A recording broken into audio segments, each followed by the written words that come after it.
ending the war in Iran, and then also juicing asset prices into the stratosphere. Those are the only two levers they have left. That's also why I'm so confident when Kevin Warsh gets in, he's going to cut rates regardless of this inflation. He's talked about the deflationary impact of AI. What he's saying is we need to cut rates much more aggressively and print even more money to offset that deflation. Imagine the amount of money they will have to print in order to make that happen. There will be huge value destruction and the capital will have to flow elsewhere. Scarce assets are going to do very well. Bitcoin's going to be sort of the asset to own for the AI era. When the S&P 500 hits $7,500, it's telling you that they believe this is going to end soon. So one of these things is very wrong. Either the war being over soon is very wrong and the S&P 500 tanks, or those who are betting the war rages on are very wrong and the S&P 500 has it correct. Now, here's why I think we will get it sorted out in advance of June. One thing you mentioned before, of course, is this oil shock, and we need to dive into it because you made a great video explaining it all, that there's lots of different implications that come from the fact that we are short 12 million barrels of oil a day. I mean, now it's over 1 billion barrels of oil short since the beginning of this conflict. Why do you think markets haven't reacted in the way that you think they would in this case? Yeah, so it's a really good question. You know, it could be any number of things. I think it's just optimism. What I said in the show and what I broke down, I went on Bitcoin Archive's show, and that was uploaded today. I basically said that it's just optimism. Think of it this way. All markets are forward discounting mechanisms. So they are trying to discount future events into the present. Basically, they're trying to price things in. I know it's a meme. We always say like, it's already priced in, but that's what markets do. They try to price things in. And so when the S&P 500 hits $7,500, despite the Strait of Hormuz being closed for 3 months, the price of oil being above $100 for most of that time, and massive inflation prints in the United States, it's telling you that they believe this is going to end soon, right? So one of these things is very wrong. Right? Either the war being over soon is very wrong and the S&P 500 tanks, or those who are betting the war rages on are very wrong and the S&P 500 has it correct. Basically, what it boils down to in both scenarios is, will the war last? Because if it does, we know with certainty the impact on oil's price that it will have. The Strait of Hormuz remaining closed, exporting 20% of the world's oil at an order of magnitude cheaper than Western nations dredging up oil. If it remains closed, that continues to have an outsized impact on oil. It remains above 100. We go to 120, 130, 150, $200. If this rages on into June, we're going to see $200 Brent crude oil, which is nuts. The reason I say so, not only because of what I just explained a moment ago, but also you have to consider during times like this. Think back to 2022. The United States Strategic Petroleum Reserve was being drained in order to offset the price increases of oil, right? It was absolutely notorious. We invaded Ukraine. Joe Biden was pooping himself probably. And then, he signed some order, he pressed the button or whatever. And then, the SPR was drained. It had an massive outsized impact on oil's price. It dampened the price somewhat, but it was still very elevated. $5 gasoline sucks, Rob, but you know what's worse than $5 gasoline? $7 gasoline, right? $8 gasoline, $9 gasoline. That's what we're staring down the barrel of in the event that the U.S. Strategic Petroleum Reserve drops to a critical level where we have to stop draining it.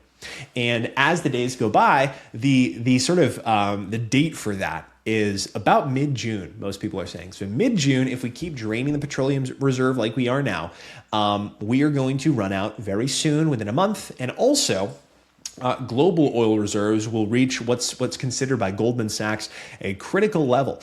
And at that level, they estimate oil will be $180 a barrel on average nationwide, not nationwide, globally. So if that happens, be prepared for very expensive bread.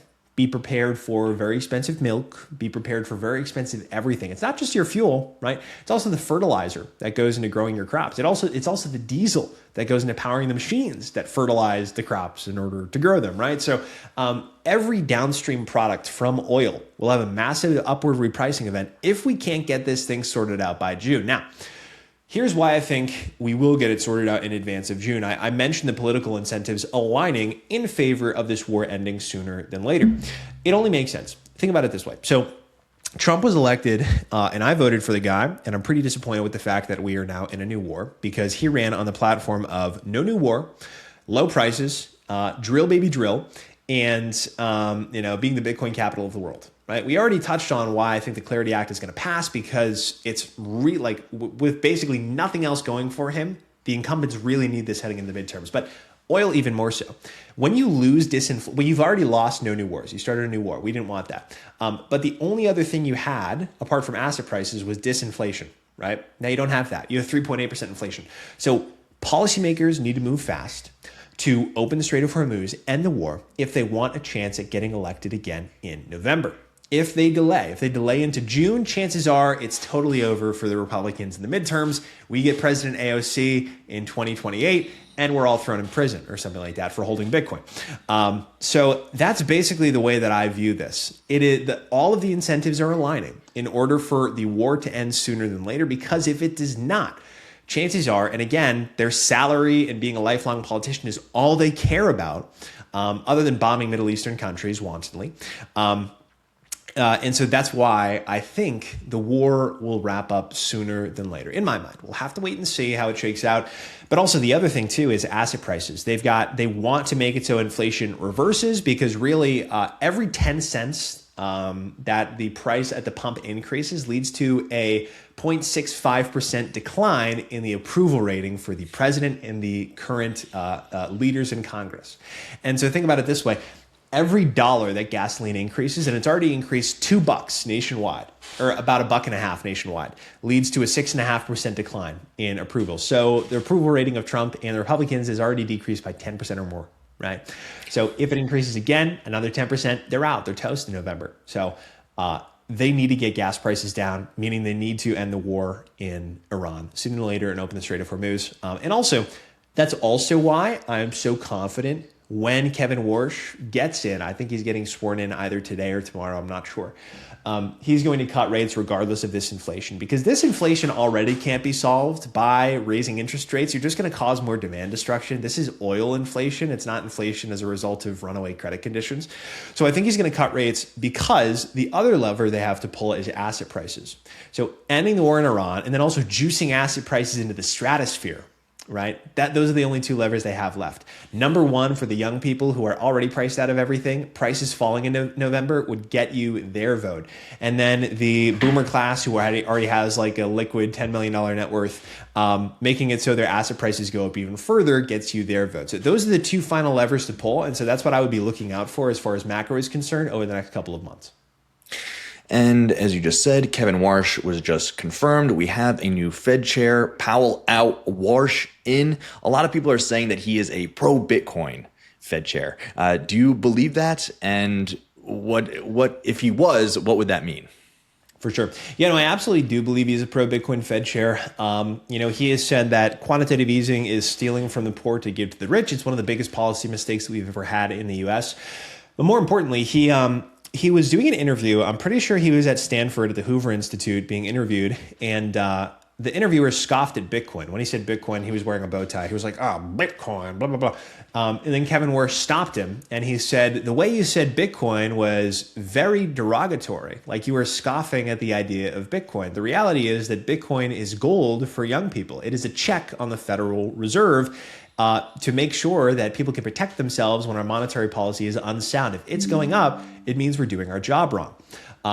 So, number one, that tells me that this guy at the very least gets Bitcoin.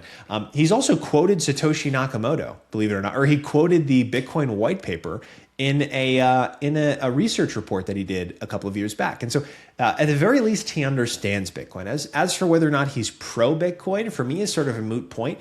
The Fed chair's job is to raise and lower interest rates. I don't think he's going in there, even if he does own Bitcoin and he understood it and was an advocate for it. I don't think he's going in there to cut rates and print a bunch of money just so Bitcoin can go up. But regardless, I think mathematically speaking, he's going to have to, right? He has sort of gone in and said that QE is reverse Robinhood. It's stealing from the rich to give to the poor. Sure, that's well established. He doesn't, or stealing from the poor to give to the rich. He doesn't like QE. He doesn't like printing money via balance sheet expansion. Whatever. Number one, we're already doing it. Okay, so we're already printing $40 billion a month to purchase U.S. treasuries. And guess what? It's not enough. The U.S. 30-year yield is at a 19-year high, so we're not printing enough money to make sure that yields go down. So we're gonna have to print some more. So regardless of whether or not Kevin Warsh wants QE, we're gonna get it. And number two, And most importantly, it seems like he wants to use rates in order to dictate policy, but not the balance sheet. Sure, whatever. Even if that is the case, it's still going to have an outsized impact on asset prices. Well, why is that? He's already sort of laid out the justification for cutting rates, despite the fact that we have 3.8% inflation. He has said that, number one, the inflation reporting we have is inaccurate. Now, Rob, when you and I hear the inflation reporting is inaccurate, we say, of course it's inaccurate. It's much higher. Kevin Warsh thinks it's lower. He thinks that inflation is actually way lower than it is now, despite since 2020, food prices being up by double, et cetera, whatever. So that's justification to cut rates. If you believe that the real inflation rate is actually 1%, you're going to cut rates. Kevin Warsh believes that, right? So number one, he's justifying cutting rates by saying inflation is actually lower than it's reported. Number two, he's talked about the deflationary impact of AI.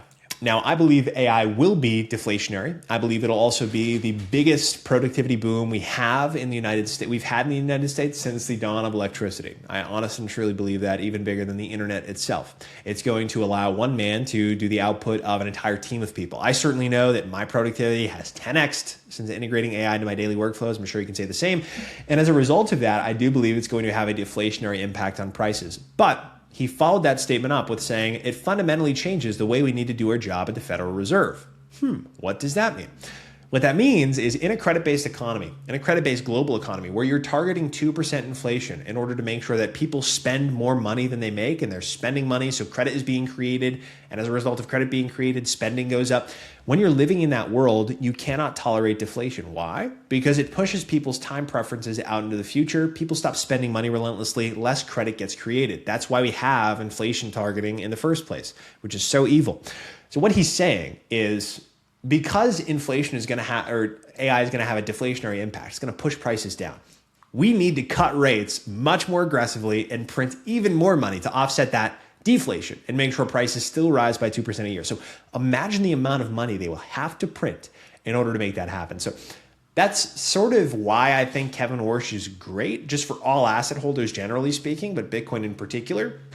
As he gets sworn in, regardless of whether or not he's pro-Bitcoin and regardless of how impartial he claims to be, you and I both also know the reason that he was sworn in, because he will do Trump's bidding. Trump and Scott Bessent were literally saying, like, we're going to pick the guy who's going to cut interest rates, in so many words. And so Kevin Warsh, he talks like a hawk, but he's going to act like a dove, in my opinion. So time will tell, but I think he's going to be a great Fed chair for Bitcoin. And it's so funny when you think about this policy, because they need to put their foot on the gas 100%, pedal to the metal to juice the system, while they're putting their foot completely on the brake of this deflationary force that is AI. And Saylor has come out and said, of course, human capital is being demonetized by AI. And as you get more productive, it means that the wages, human wages go down. Right? Like, that's the way it works. How do you see, you're 25, you're younger than I am. How are the people in their 20s taking to AI in this job market? For sure. Yeah. I mean, it's like, so it honestly depends when you're young, but also when you're old, but more importantly, when you're very young, if you're high agency or not. If you're high agency, AI is like the best thing to ever happen to you. Rob, I don't know about you, but like I have ADHD. It's really bad.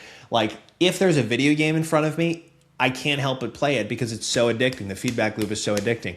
But AI has made it so that, like, I'm gamifying everything I do. The feedback loop is now near instantaneous. And so rather than touching a video game, I would much rather do work for literally 12 hours a day. Because the feedback loops are now near instantaneous, for me as a high agency person, as a high energy individual who gets distracted very easily, this is like the printing press. This is like the biggest productivity revolution ever. I'm burning through tokens like they grow on trees. But if you're low age, and that goes for all high agency people, right? So like many, many, many multimillionaires will be created as a result of artificial intelligence. That said, if you are not high agency, if you are lazy, if you cannot hold yourself accountable, if you don't have control over your own outcomes, right? Or if you don't have control over your inputs, like if you fight with yourself daily, like, oh, I can't get out of bed, I can't do this, then you're going to lose and lose big. AI will replace you, right? So it's like, it's this huge bifurcation. Again, it's like the people who have agency can now get it faster and easier than ever before. They can get after it. But the people who don't have agency, it's kind of game over, right? That said, there will continue to be jobs for those who do not use artificial intelligence. New jobs will be created as a result of the rise of artificial intelligence. But the big unlock for me here is that with artificial intelligence, if you are high agency, it is much easier to achieve what you're seeking to achieve on a faster timeline than ever before.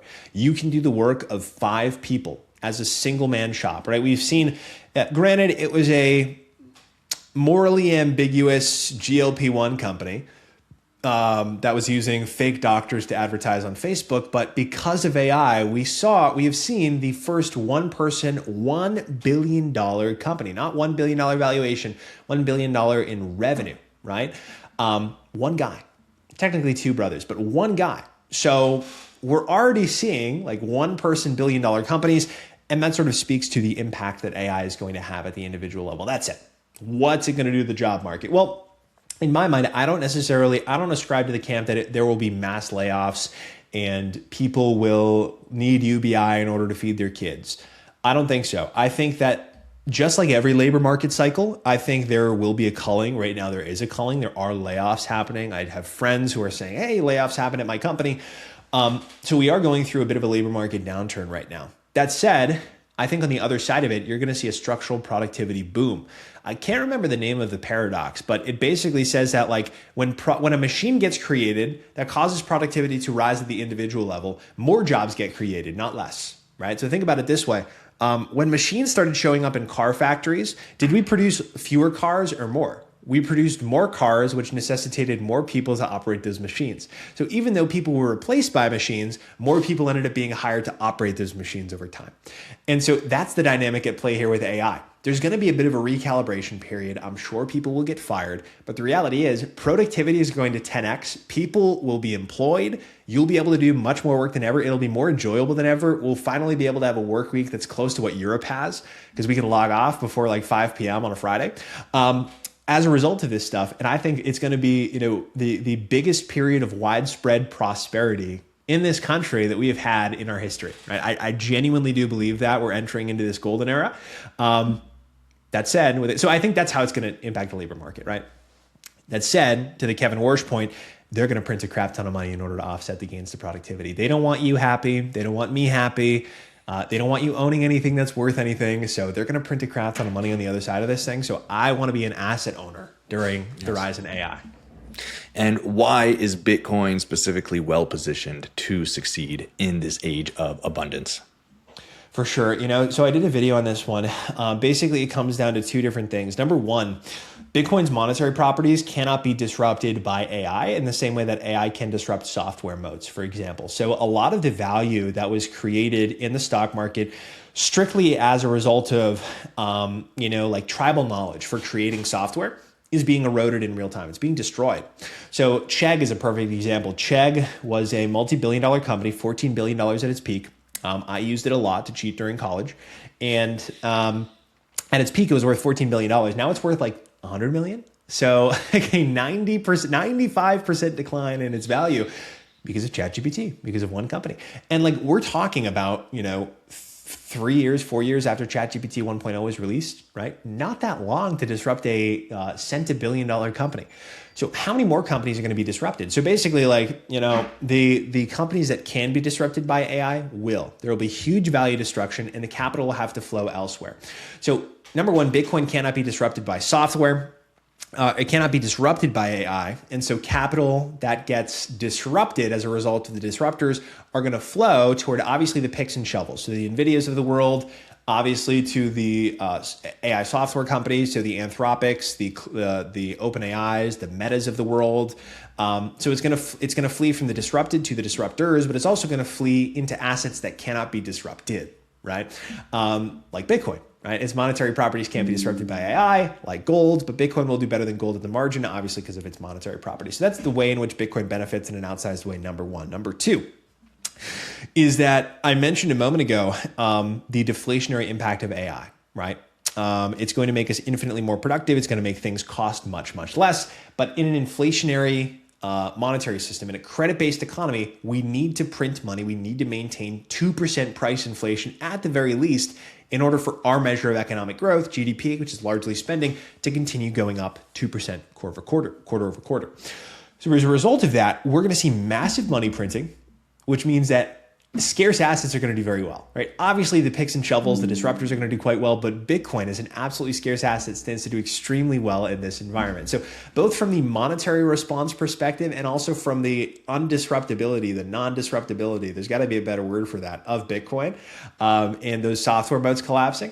That's sort of the reason in my mind, my thinking as to why Bitcoin is going to be sort of the asset to own for the AI era.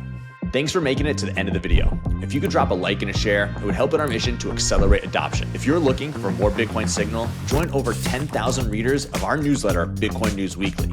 Every Monday morning, we send out the biggest headlines of Bitcoin to keep you in the know in under 5 minutes. Links below in the description. Then come hang with us live every Monday at 11 a.m. Eastern. We break it all down live on stream with a new guest, and you can add your 2 cents in the chat. See you next week.